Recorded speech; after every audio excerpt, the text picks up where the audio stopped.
Hello everyone दोस्तों, नमस्कार। आप सभी का स्वागत है हमारे इस वीडियो में। तो दोस्तों, आप सब जानते हैं कि आने वाली है 1 फरवरी। जी हाँ, उस दिन बजट प्रेजेंट किया जाता है। पर क्या 1 फरवरी को ही बजट होता है प्रेजेंट? नहीं।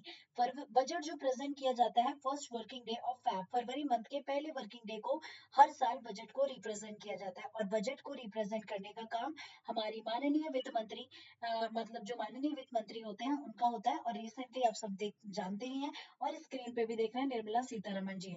तो कुछ बजट की आज मैं आपके साथ कंपैरिजन करके बात करूंगी, जिसमें कुछ हम कंपैरिजन करेंगे। तो पहले कुछ छोटी मोटी चीजें मैं आप लोगों को बता दूं कि बजट जो बेसिकली मतलब अगर हम बात करें, पहली बार स्वतंत्र भारत का जो बजट प्रेजेंट किया था वो आर के सन्मुखम चेट्टी जी ने प्रेजेंट किया था। आज तक हमारे देश के अंदर मैक्सिमम टाइम जो बजट प्रेजेंट किया गया है वो मुरारजी देसाई ने सर्वाधिक सबसे ज्यादा बार इंडिया के अंदर बजट प्रेजेंट किया है। ओके, तो ये कुछ छोटी मोटी जानकारी थी जिसके बारे में बात की मैंने। और नमस्कार दोस्तों, स्वागत है आपके अपने चैनल पे। मेरा नाम पूनम शर्मा है। तो चलिए शुरू करते हैं।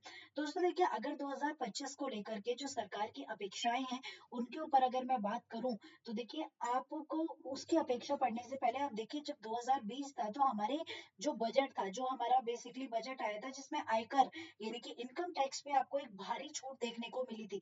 पर अगर वहीं आप अगर 2024 का बजट देखते हैं, तो जहां पर पहले 5 लाख रुपए तक की इनकम पे भी आपको कोई टैक्स नहीं देना था, बल्कि गवर्नमेंट ने प्रीवियस टाइम यानी कि प्रीवियस बजट में 2.5 लाख की इनकम से टैक्स को स्टार्ट कर दिया था। तो मेनली जब बजट आता है तो कहीं ना कहीं इनकम टैक्स बहुत ज्यादा मैटर करता है।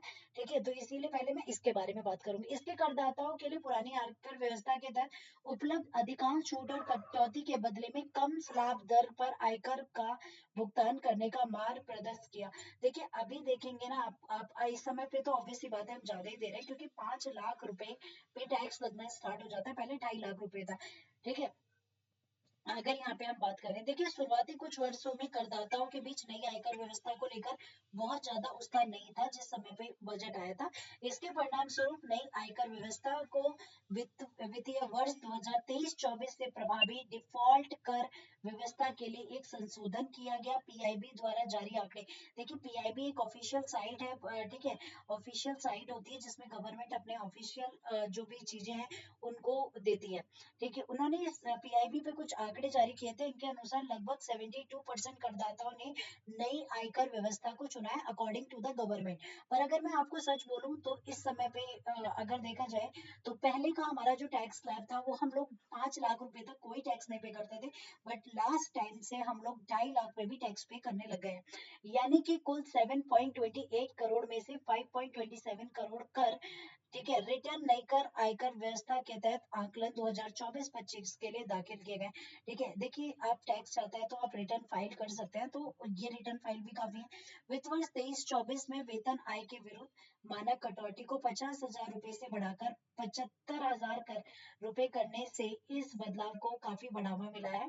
ठीक है, सरकार के इसके विपरीत पुरानी आयकर व्यवस्था शेष 28% लोगों के लिए लोकप्रिय रही, जिसमें कि किराए के भुगतान, आवास ऋण, मेडिक्लेम, जीवन बीमा प्रीमियम, सेवानिवृत्ति कोष आदि के लिए ब्याज मूलधन भुगतान के लिए, ठीक है, वो करी गई है।